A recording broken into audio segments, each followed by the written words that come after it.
היי, אתה. כן, אתה. על קונספירציות שמעת, נכון? אבל על קונספירציות ישראליות, שמעת?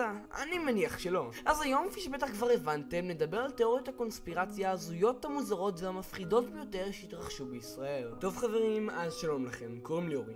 וכפי שכבר הזכרתי, היום נדבר על הקונספירציות הכי הזויות שקשורות לישראל. בין רצח לבין הפלת מגדלי התאומים. יעקב ישראל דהן היה משורר ועיתונאי יהודי. ב-1919, כשהגיע כעיתונאי לארץ ישראל, חל בו שינוי דרסטי, והוא הפך ליהודי חרדי, והפך לאישיות בולטת ביותר בקהילת החרדים בירושלים. אך פה מגיעה תפנית. יעקב התגלה כמתנגד קיצוני ביותר של התנועה הציונית, וניסה לקשור קשרים בין החרדים והמלך עבדאללה הירדן, וליצור נתק מוחלט בינם ובין הציונים. ראשי היישוב הציוני חששו מאוד מפעילותיו של דהן, שנראו כאילו הם מסכנות את היישוב הציוני, וראו בו בוגד ברעיון הציוני. הם שלחו אל דהן מכתבי איומים שנחתמו בשם היד השחורה, ולבסוף על ידי צמרת היישוב החליטו לרצוח את דהן, וזה התגלה בתור הרצח הפוליטי הראשון. מנהיגים רבים הסתייגו מהקשר שלהם לרצח.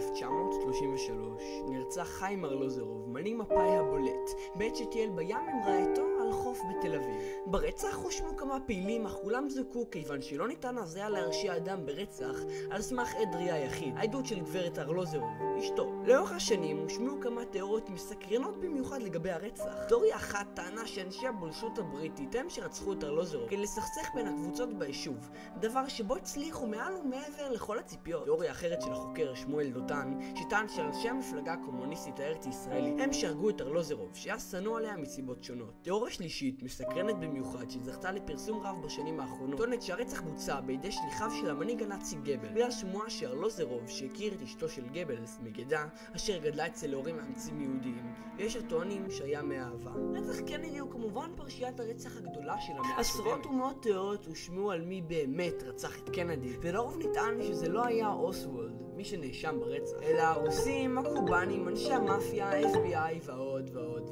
ונראה לכן שבלתי היה אפשרי של ישראל לא השתרבב גם הוא לפרשייה. ולכן ניתן שהכוח המניע מאחורי רציחת הנשיא קנדי הוא לא היה אחר מאשר ארגון המוסד. זאת מאחר שקנדי הכיס את בן גוריון בתביעתו לשים קץ לתוכנית הגרעינית. וכך המשימה הייתה של המוסד בשיתוף פעולה עם הפשע המאורגן האמריקני ובכיר ב-CIA שהיה למעשה סוכן ישראלי. אחרי מותו של קנדי מת גם בנו בהתרסקות מטוס, ולדעת מומחים היה כאן רצח מתוכנן, וזאת מאחר שבנו של קנדי פרסם מאמר מפורט של 13 עמודים שבו בדק את האפשרות שרצח רבין היה קונספירציה. אם הגעתם עד לפה ונהנתם מן הסרטון, אשמח שתעצרו לרגע את הסרטון ותכתבו בתגובות האם אתם אוהבים את הקונספט של סרטוני טופ 5.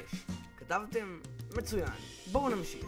ואם כבר הזכרנו את רבין, איך אפשר שלא להזכיר את הקונספירציה המפורסמת ביותר אי פעם שקשורה לישראל? רצח רבין, אך בגרסה טיפה שונה שאף פעם לא שמעתם. ב-1995 נורה ראש הממשלה יצחק רבין בידי כדורי מתנקש יגאל עמיר ומת זמן קצר לאחר מכן. לכאורה המקרה היה ברור, היה מדובר במתנקש בודד, אולם כבר זמן קצר לאחר מכן החלו להישמע רמזים שמדובר ביותר מכך. לאחר מעט זמן החלו להיות מופצים סיפורי קונספירציות שבהם כיכב השב"כ. השמועות כללו את הטענות שמאבטח של רבין שנפצע קשה בהתנגשות התאבד או חוסל כדי להשתיקו והוא נקבר בחשאי. סיפור אחר היה שהשב"כ באישורו של רבין שתל כדורי סרק באקדחו של יגאל עמיר והתכוון לתפוס אותו על חם בפרובוקציה נגד הימין לקראת הבחירות. אבל הוא ואחיו חגי החליפו את הכדורים ברגע האחרון ובכך נהרג רבין. לפי טענה אחרת המאבטח של רבין נשתה במכוון 10 שניות ולאפשר לאמיר לירות. השמועות התפשטו כל כך עד שחבר הכנסת אף דרש לדון בכנסת על הקונספירציה לרצח רבין והביא כהוכחה את הקריאות שהשמיע אמיר לפני הרצח. אמיר צעק סרק, סרק,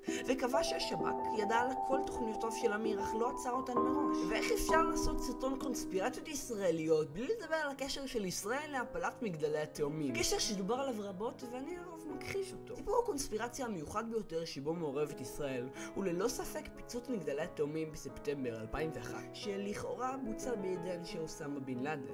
כיום יש כבר טענות הן באתרים, באינטרנט והן בספרים מכובדים. כל העניין היה מזימה מסובכת של הנשיא זה מצב חירום מארצות הברית שבו יוכל הממשל לתפוס לעצמו יותר סמכויות ולפתוח במלחמת עולם שלישית. כך למשל טוען הסופר הישראלי יונתן מיכאל שכל המתקפה הייתה מזימה שמטרתה להפוך את אמריקה למדינה רודנית הנשלטת על ידי קבוצה קטנה של בעלי. טענות מסוג אלה תמיד נמצאים בשפע באינטרנט וישראל הובאה בפרשה עוד מהימים הראשונים שנפוצו בעולם הערבי שמות דרך רדיו חיזבאללה כי כל היהודים שיהיו במגדלי התאומים וכל הישראלים הוזהרו מראש ולא נפגעו, וכי כל העניין הוא מזימה של המוסד.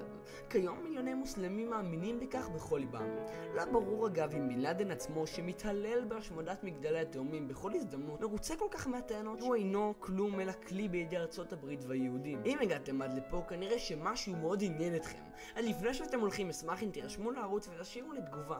האם יש עוד קונספירציות ישראליות מאוד מעניינות שאתם מכירים? עד כאן הייתי אורי, ונתראה בפרק הבא.